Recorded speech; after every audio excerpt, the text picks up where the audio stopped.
Bonjour à tous, aujourd'hui nous allons parler d'ajustement et de tolérance. Alors, pourquoi on va parler de tout ça? Vous avez peut-être remarqué que dans votre bloc moteur, en fait, les pistons ils doivent être ajustés aux chemises du bloc cylindre. D'accord? Donc vous vous demandez peut-être un peu pourquoi. Et si vous avez été un petit peu curieux, vous avez peut-être mesuré des pistons et des chemises, et vous vous êtes peut-être rendu compte qu'ils n'ont pas tous exactement les mêmes diamètres. Des fois, il y a des petites variations. Alors, pour ça, je vais faire quelques petits rappels. Donc, la première, c'est... on va parler de chemise. Donc, la chemise, c'est le tube de chacun des cylindres du bloc cylindre, dans lequel vient coulisser le piston. Donc c'est ce qui est montré ici avec les petites flèches. D'accord ? On va distinguer deux types de chemises, donc les chemises humides, lorsque les chemises amovibles sont rajoutées au bloc cylindre. Donc là, ce qui est important, c'est qu'elles sont amovibles, on peut les enlever et les changer. Et on a aussi parfois ce qu'on appelle des chemises sèches, d'accord ? Et là, c'est quand les chemises elles font directement partie du bloc cylindre, d'accord ? Donc par exemple, ici, on a une chemise humide qui est amovible, on peut la retirer, la changer. Et ici, on a des chemises sèches, d'accord, avec les pistons qui sont directement en contact avec les pièces du bloc cylindre. Alors, pour rappel aussi, eh bien, on va revoir les 4 temps du cycle de combustion. Donc, vous vous rappelez, donc le premier temps, c'est l'admission, d'accord? Donc, on a l'entrée du mélange air-essence, bien la même admission, et donc le piston descend, puis il remonte, donc là on va avoir une compression, les deux valves vont être fermées, on va avoir la compression du mélange, puis on a l'étincelle avec la bougie, et ça va provoquer une explosion dans la chambre ici, et le piston du coup il va redescendre. Ça c'est la combustion avec la détente. Et ensuite, quand le piston remonte, eh bien, on a la valve d'échappement qui va s'ouvrir et les gaz de combustion, ils vont pouvoir s'échapper. Donc on a bien nos 4 temps, l'admission, la compression, la combustion avec la détente et l'échappement. Alors, qu'est-ce qui se passerait si le diamètre de nos pistons était beaucoup plus petit que celui des chemises? Eh bien, on voit bien ici que, par exemple, quand on a l'admission des gaz, donc le mélange d'air-essence qui rentre à l'intérieur du cylindre, eh bien, il pourrait plus facilement s'échapper par les côtés, en fait, ici du piston. Alors effectivement, c'est limité, ça pourrait être limité par les segments, mais malgré tout, en dessous d'un certain diamètre, eh bien, les gaz, ils s'échapperaient vraiment beaucoup. Du coup, on aurait une compression qui serait beaucoup moins bonne, d'accord ? Avec une explosion qui libérait beaucoup moins d'énergie, et peut-être qu'on n'aurait plus assez d'énergie pour repousser le piston, et donc peut-être que soit on aurait un gros manque de puissance sur le moteur, soit le moteur carrément, peut-être qu'il fonctionnerait pas bien du tout. Et donc c'est important que ces pistons ils soient ajustés à la chemise des cylindres. Donc deux pièces vont être dites ajustées lorsqu'elles sont très proches l'une de l'autre. Alors on va avoir deux cas de figure principalement. Le premier, soit les deux pièces vont pouvoir bouger l'une par rapport à l'autre, et donc dans ce cas-là on a un ajustement avec du jeu, soit ces deux pièces ne peuvent pas bouger, et dans ce cas-là, on dit qu'elles seront serrées. Alors, on comprend bien que si on veut que la combustion se passe bien dans un moteur, il faut que les pistons ils soient ajustés avec un petit peu de jeu pour pouvoir coulisser, mais pas trop non plus, parce que sinon les gaz vont s'échapper et on aura une mauvaise combustion. Et on peut avoir aussi un autre problème, c'est que si les diamètres sont trop grands, eh bien le diamètre des pistons est trop grand, eh bien ça va beaucoup plus frotter en fait contre les chemises, et puis on peut avoir une usure prématurée en fait des chemises ou des pistons. Et donc le souci, c'est que si on mesure ces pistons ou ces chemises, eh bien on va se rendre compte que ils n'ont pas tous exactement les mêmes dimensions. Il y a toujours des petites variations, d'accord? Donc là, par exemple, ici, sur ce piston, eh bien, on voit qu'on a mesuré 86,232 mm. Alors il est probable que là, par exemple, on aurait souhaité que le piston il fasse exactement 86 mm. Mais il est un tout petit peu plus grand. Alors comment c'est possible? Eh bien, très souvent, les pièces qu'on utilise, elles sont usinées par des machines.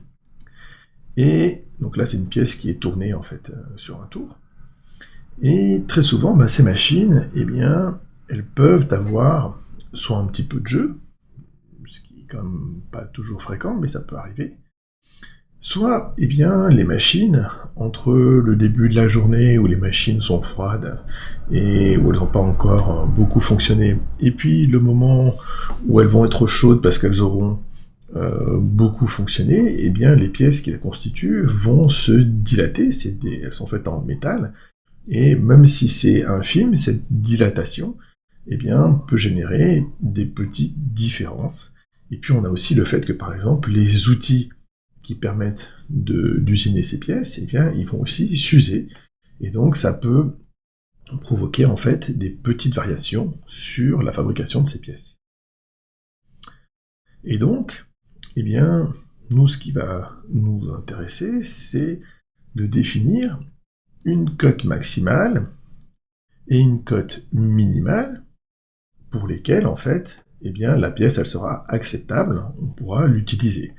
On ne voudra pas qu'elle soit trop grande, parce que sinon ça va trop frotter, et on ne veut pas qu'elle soit trop petite, parce que sinon, eh bien, les gaz de combustion, le mélange à essence va s'échapper.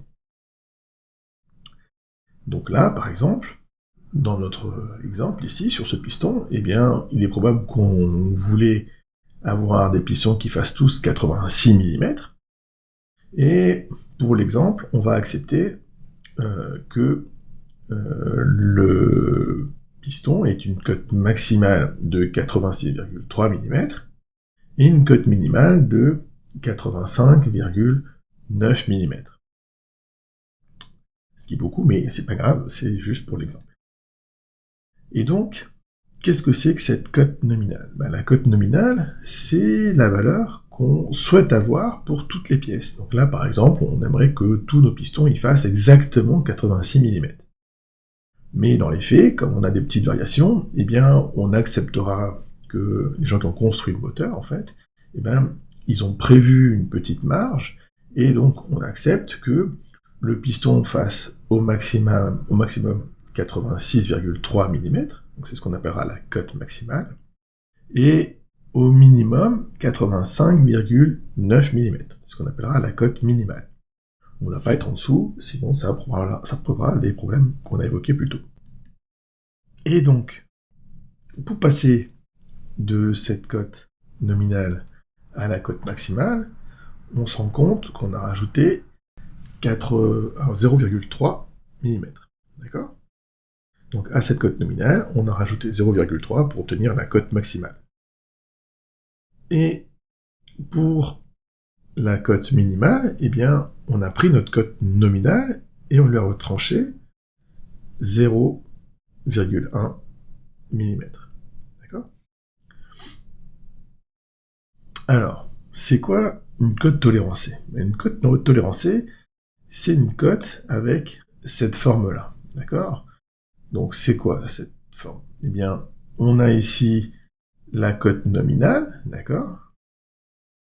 Avec un écart supérieur, d'accord? Cet écart supérieur, c'est ce qu'on accepte d'avoir en plus par rapport à la cote nominale, la dimension souhaitée, et qui nous donnera la cote maximale. Et puis, on a aussi un écart inférieur, c'est la dimension qu'on acceptera en moins par rapport à notre cote nominale pour obtenir la cote minimale. Et donc, on a identifié, maintenant on a compris nos formules. Eh bien, c'est quoi? C'est que la cote maximale va s'obtenir en prenant la cote nominale, la dimension souhaitée, auquel on va rajouter l'écart supérieur, donc ici 0,3. Et donc ça va nous donner une cote maximale à 86,3 mm. Pour la cote minimale, eh bien c'est la même chose, on prend la cote nominale et on rajoute l'écart inférieur. Alors pourquoi on rajoute l'écart inférieur? Alors on verra que dans certains cas de figure, ici, eh bien on n'a pas de chiffre négatif. Les deux peuvent être positifs aussi, il faut se méfier. Et donc, là, dans notre cas, dans notre exemple, on a 86 mm, moins 0,1, et on obtient donc la cote minimale de 85,9 mm. Et donc, maintenant, on va définir ce qu'on appelle un intervalle de tolérance. Alors, c'est quoi l'intervalle de tolérance? Eh bien, c'est la plage des valeurs qui va être acceptable entre la cote maximale et notre cote minimale. Donc, en gros, c'est toutes les valeurs que pourra prendre le piston entre ce maximum et ce minimum. Et donc on obtient la formule qui est que l'intervalle de tolérance, eh bien, c'est notre cote maximale moins notre cote minimale, et dans notre cas de figure, ici, ça va nous faire 0,4 mm. Voilà, on a vu tout ce qui était nécessaire pour aujourd'hui, c'est fini. Et la semaine prochaine, on verra, on parlera du jeu un peu plus en détail et comment ça fonctionne et tous les types de jeux qu'on peut avoir dans le détail.